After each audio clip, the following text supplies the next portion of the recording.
Todas nós já tivemos uma segunda-feira assim. Acordamos decididas. A dieta vai começar, a rotina vai mudar, tudo vai andar. Mas quando o dia acaba, nem metade do que a gente planejou saiu do lugar. E isso não é preguiça, nem falta de vontade.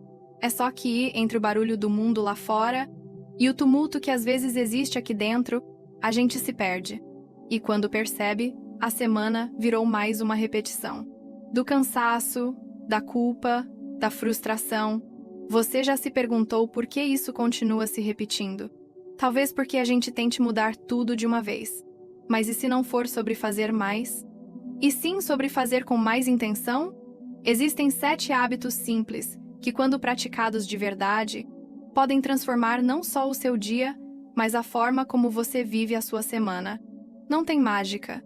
Tem consciência, direção e consistência. Por isso, eu quero te propor um desafio. 21 dias praticando esses hábitos. Um por dia, ou todos juntos. No seu tempo, do seu jeito. E depois, volta aqui e me conta o que mudou. Mas antes disso, ouve até o fim. Porque talvez, bem no meio desses 7, esteja exatamente o que o teu coração precisava escutar. E para começar, eu quero falar do primeiro hábito que, para mim, foi um dos mais difíceis e, ao mesmo tempo, um dos mais transformadores. Parece pequeno, quase bobo, mas quando eu mudei isso, a forma como eu começava meus dias e depois, minhas semanas nunca mais foi a mesma. 1. Escreva o que importa.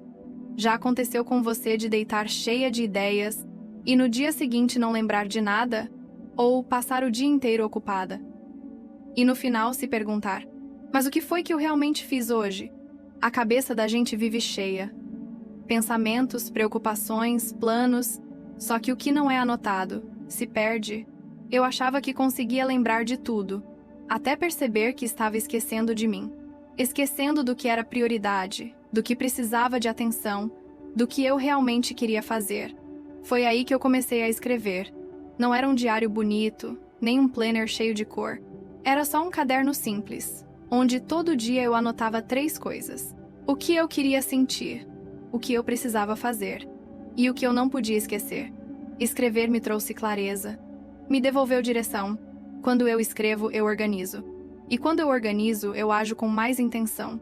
Então o desafio do primeiro hábito é: pegue um caderno, uma folha ou até as notas do celular. Escreva: como eu quero me sentir hoje? Qual a tarefa que mais precisa da minha energia? O que eu não posso esquecer de mim? Faz isso por 3 dias seguidos e sente a diferença. Você consegue reservar 5 minutinhos para você? Ou vai seguir confiando na memória e se perdendo no meio do caminho? 2. Acorde com intenção. Sabe aquele momento logo depois de acordar? Quando você ainda nem saiu da cama, mas já pegou o celular. Parece inofensivo, só uma espiadinha, só 1 minuto, mas esse minuto vira 10. E quando você vê, já entrou na rotina dos outros antes de lembrar da sua. Eu fazia isso todo dia. E nem percebia que aos poucos estava entregando o controle do meu dia logo nos primeiros instantes. A mente acorda confusa, ansiosa, carregada. E aí o corpo vai junto. Apressado, perdido, sem direção. Até que um dia, eu decidi fazer diferente. O despertador tocou. E ao invés de esticar o braço e pegar o celular, eu respirei fundo. Fiquei ali por uns segundos, só sentindo o meu corpo acordar. Depois levantei, fui até o banheiro, lavei o rosto. No caminho, pensei em uma palavra para guiar o meu dia. Só uma. Calma. E foi assim que eu comecei. Sem cobrança, mas com intenção. Não é sobre ritual perfeito. É sobre lembrar que o começo do dia também pode ser seu e não do mundo. Então o desafio do segundo hábito é: amanhã, antes de tocar no celular, respira fundo por alguns segundos. Levanta, joga água no rosto, olha pela janela se puder, e escolhe uma palavra ou uma intenção para carregar no dia. Parece pouco, mas muda tudo. Você conseguiria fazer isso? Ou já vai desistir antes de continuar? 3. Não comece apagando incêndios. Tem dias que a gente acorda e já sai correndo. Um problema para resolver, uma mensagem urgente, um imprevisto. E sem perceber, você começa a semana tentando consertar o que ficou pendente, ao invés de construir o que importa. Eu já vivi isso várias vezes. Acordar já no susto, respondendo 1000 coisas, tentando resolver tudo ao mesmo tempo. E sabe o que acontecia? O dia passava, e a sensação era de que eu estive ocupada, mas não produtiva. A verdade é que quando a gente vive só apagando incêndio, não sobra energia para plantar nada novo. É como tentar encher um balde furado. E eu precisei parar, respirar e me perguntar: o que precisa da minha atenção antes que vire urgência? Começar o dia com clareza me salvou da correria sem direção e me lembrou que resolver é importante, mas construir é essencial. Então o desafio do terceiro hábito é: antes de sair resolvendo tudo que aparece, escolha uma coisa para começar o seu dia. Só uma. Algo que seja importante antes de se tornar urgente. E priorize isso, antes das mensagens, antes dos pedidos. Porque quem vive só no modo emergência nunca sente paz. Você vai seguir reagindo ao dia? Ou vai escolher de verdade por onde começar? 4. Proteja sua energia emocional. Já reparou como tem gente que chega e parece que suga o seu ânimo? Às vezes a pessoa nem fala nada pesado, mas o jeito, o tom, a presença já deixam o ambiente mais carregado. E quando a gente não percebe, vai entrando nessa frequência sem nem querer. Eu já comecei o dia bem, com leveza, e bastou uma conversa negativa para tudo desandar. A verdade é que a nossa energia é limitada. E tem dias que a gente precisa escolher com mais carinho onde e com quem ela vai ser usada. Isso não é egoísmo, é autocuidado. E não é sobre se afastar de todo mundo, mas sobre colocar um limite invisível. Hoje eu não vou carregar o que não é meu. A sua paz não pode depender do humor dos outros, nem da bagunça emocional de quem ainda não aprendeu a se cuidar. Então, o desafio do quarto hábito é: preste atenção nas pessoas e situações que sugam sua energia e escolha, pelo menos uma vez no dia, não entrar nessa frequência. Pode ser mudando de assunto, se afastando um pouco, respirando fundo antes de reagir. Dê a si mesma o direito de proteger o seu emocional antes que ele seja drenado. Você vai continuar deixando que o caos dos outros dite o seu dia? Ou vai finalmente assumir o controle da sua energia? 5. Movimente o corpo, mesmo que por pouco tempo.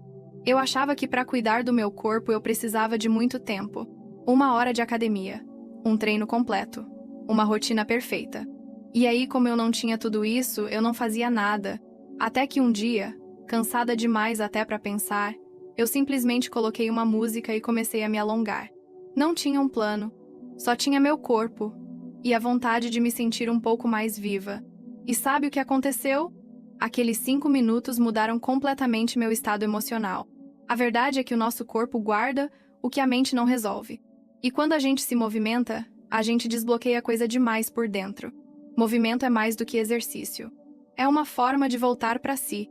Não importa se é uma caminhada curta, uma dança no quarto, uma espreguiçada mais consciente. O corpo é o primeiro lugar onde a vida acontece. E quando a gente ignora ele, a energia vai embora sem a gente perceber. Então o desafio do quinto hábito é: escolha um momento do seu dia, pode ser ao acordar, no meio da tarde ou antes de dormir, e se movimente por 5 minutos. Pode ser um alongamento leve, uma dancinha com sua música favorita ou uma caminhada em silêncio. O importante não é o tempo, é a intenção. Você vai esperar ter tempo para se cuidar? Ou vai começar mesmo que seja com o pouco que você tem agora? 6. Se alimente com presença. Comer virou algo automático. A gente come trabalhando, mexendo no celular, respondendo mensagem. E aí, quando percebe, já comeu sem nem sentir o gosto, sem curtir o momento, sem ouvir o próprio corpo. Já aconteceu comigo de terminar uma refeição e sentir que nem aproveitei, nem o sabor, nem o cuidado. E aí vem o cansaço, o inchaço, a falta de energia, e a gente nem liga isso à forma como está se alimentando. Mas a verdade é que o que a gente come nutre o corpo. E como a gente come nutre o emocional. Quando eu comecei a me alimentar com mais presença, percebi que meu corpo respondia diferente. Mais leveza, mais foco. E principalmente mais consciência do que eu realmente precisava. Comer com calma virou um gesto de respeito comigo. Um lembrete de que eu mereço esse cuidado mesmo nos dias mais corridos. Então o desafio do sexto hábito é: escolha uma das suas refeições do dia e faça com total presença. Sem celular, sem distrações. Só você, sua comida e o momento. Mastiga devagar. Sente o gosto. Agradece por estar se cuidando mesmo que em silêncio. Você ainda acha que não tem tempo para isso? Ou será que o que está faltando é prioridade? 7. Termine o dia com gentileza. Tem dia que termina e tudo que a gente sente é cobrança. Eu devia ter feito mais. Fui fraca. Não dei conta. A gente deita carregando peso. E muitas vezes esse peso não vem dos outros. Vem da forma dura com que a gente se trata. Eu já fui essa pessoa que só enxergava o que faltava. E ignorava tudo que, mesmo com cansaço, eu consegui fazer. Mas eu aprendi uma coisa: o dia não precisa terminar perfeito para ser respeitado. Às vezes, só de você ter tentado, já é motivo para se acolher. Hoje, antes de dormir, eu criei um ritual pequeno, mas poderoso. Eu fecho os olhos e me pergunto: qual foi a menor coisa que eu fiz hoje e que merece ser reconhecida? Pode ser um limite que eu coloquei, um copo d'água que eu bebi, uma conversa que eu respirei fundo para não explodir. E quando eu reconheço isso, eu descanso melhor, porque sei que mesmo sem ter sido perfeita, eu fui presente. Então o desafio do sétimo hábito é: antes de dormir, pare por um minuto e pense em uma coisa que você fez hoje e que merece ser reconhecida. Só uma. E agradeça a si mesma com gentileza. Você não precisa terminar o dia com uma lista pronta. Basta terminar com mais carinho por você. Você vai seguir indo dormir se cobrando? Ou vai aprender finalmente a descansar em paz com quem você está se tornando? Se você chegou até aqui, respira. Porque só de ter escutado tudo isso, você já está cuidando de você de um jeito diferente. Não precisa fazer tudo de uma vez. Não precisa acertar todos os dias. Mas se tiver que escolher um começo, que ele seja leve, que ele seja seu. A transformação não vem do tamanho do passo. Vem da constância com que você decide não desistir de si mesma. E agora eu te pergunto: você topa esse desafio de 21 dias? Um hábito por vez. No seu ritmo. Do seu jeito. E se em algum momento no meio do caminho bater a dúvida, o desânimo ou a vontade de parar, volta aqui. Reescuta. Se reconecta. E começa de novo. Porque enquanto você estiver viva, sempre vai existir recomeço. Agora me conta aqui nos comentários. Você já faz algum desses hábitos? Se sim, qual é o que mais funciona para você? E qual desses você vai tentar incluir a partir de hoje? E se esse conteúdo te fez bem de alguma forma, imagina o que mais a gente pode viver juntas por aqui. Então já se inscreve no canal e ativa o sininho. Porque aqui, todo dia, tem vídeo feito com alma. Para te lembrar que recomeçar é possível e necessário.